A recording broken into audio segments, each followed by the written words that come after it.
Praise Lord. വേഗം വരുന്നവനായ യേശു ക്രിസ്തുവിൻ്റെ നാമത്തിൽ എല്ലാവർക്കും എൻ്റെ സ്നേഹവന്ദനത്തെ അറിയിക്കുന്നു. വാത്സല്യ സഹോദരങ്ങളെ, ആരോഗ്യത്തോടെ ബലത്തോടെ ഈ പ്രഭാതത്തിൽ കർത്താവിൻ്റെ സന്നിധിയിലായിരിക്കാൻ സ്വർഗം നമുക്ക് തന്ന മഹാഭാഗ്യത്തിനായി നമുക്ക് ദൈവത്തിന് നന്ദി പറയാം. ദൈവം നമ്മുടെ നാവിനെ ബലപ്പെടുത്തി, കണ്ണിന് കാഴ്ച തന്നു, കാതുകൾക്ക് കേൾവി തന്നു. അതുകൊണ്ടാണ് ഈ തിരുവചനം ഞാൻ ശുശ്രൂഷിക്കുമ്പോൾ നിങ്ങൾ കാണാനും നിങ്ങൾ കേൾക്കുവാനും കഴിയുന്നത്. ഹല്ലേലൂയ. ദൈവം തന്ന ദാനമാണ് നമ്മുടെ ആരോഗ്യം. ആരോഗ്യമില്ല എങ്കിൽ നമുക്ക് എന്ത് ലഭിച്ചിട്ടും യാതൊരു പ്രയോജനവുമില്ല. ഇന്ന് വാൽക്കാലം ചിന്തിപ്പാൻ തിരഞ്ഞെടുത്തിരിക്കുന്നത് ലേഖനത്തിൽ നിന്നാണ്. അതായത് യോഹന്നാൻ്റെ 1-ാമത്തെ ലേഖനം 3-ാമത്തെ അധ്യായം 6-ാമത്തെ തിരുവചനം ഞാൻ വായിക്കാം. പാപം ചെയ്യുന്നവൻ ആരും അവനെ കണ്ടിട്ടില്ല, അറിഞ്ഞിട്ടും ഇല്ല. സ്തോത്രം. അതെ, പാപം ചെയ്യുന്ന വ്യക്തി ദൈവത്തെ ഒരു നാളും അറിഞ്ഞിട്ടില്ല, ഒരു നാളും ദൈവത്തെ അവൻ കണ്ടിട്ടുമില്ല. കാരണം ദൈവത്തെ അറിഞ്ഞ ഒരു വ്യക്തി, ദൈവത്തെ കണ്ട ഒരു വ്യക്തിക്ക് ഒരിക്കലും പാപം ചെയ്യുവാൻ കഴിയത്തില്ല.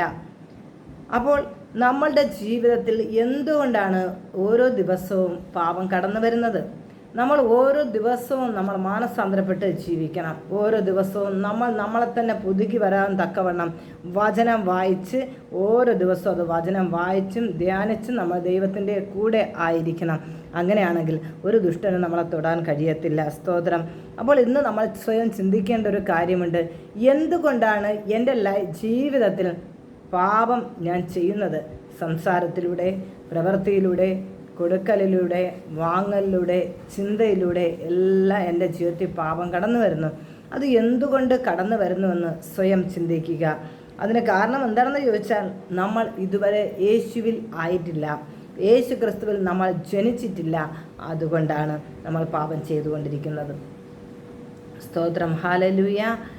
ഒരു വ്യക്തി യേശുവിനെ അറിഞ്ഞു, ഒരു ആലയത്തിൽ പോയി കർത്താവിനെ അറിഞ്ഞു, അവൻ മാനസാന്തരപ്പെട്ടാണ് സ്നാനപ്പെട്ടതെങ്കിൽ ആ വ്യക്തിയിൽ ആത്മാവ് നിലനിൽക്കും. പരിശുദ്ധാത്മാവില്ലാത്തവൻ, ആ വ്യക്തിക്ക് പാപത്തെക്കുറിച്ചും നീതിയെക്കുറിച്ചും അറിവില്ല. അതുകൊണ്ട് അവൻ പാപം ചെയ്തുകൊണ്ടേയിരിക്കുന്നു, അവൾ പാപം ചെയ്തുകൊണ്ടേയിരിക്കുന്നു. അപ്പോൾ നിങ്ങൾ ഈ തിരുവചനം മറക്കരുത്. ഹല്ലേലൂയ. സ്തോത്ര. ലേഖനമാണ് 1-ാമത്തെ യോഹന്നാൻ്റെ ലേഖനം 3-ാമത്തെ അധ്യായം 6-ാമത്തെ തിരുവചനം ഒന്നുകൂടെ ഞാൻ വായിക്കാം. പാപം ചെയ്യുന്നവൻ ആരും അവനെ കണ്ടിട്ടില്ല, കർത്താവിനെ അറിഞ്ഞിട്ടുമില്ല. സ്തോത്രം. ഹല്ലേലൂയ. അപ്പോൾ ഞാനൊരു ക്രിസ്ത്യാനി എന്ന് പറയുന്ന ഞാനും നിങ്ങളും ഇന്നും പാപം ചെയ്തുകൊണ്ടിരിക്കുകയാണ്. അത് തിരിച്ചറിയുക. നമ്മൾ ഇനിയും ക്രിസ്തുവിൽ ജനിച്ചില്ല എങ്കിൽ ക്രിസ്തുവിൽ ജനിക്കുക. അതിനായി പരിശുദ്ധാത്മാവ് എല്ലാവരെയും സഹായിക്കട്ടെ. God bless you. Have A nice day.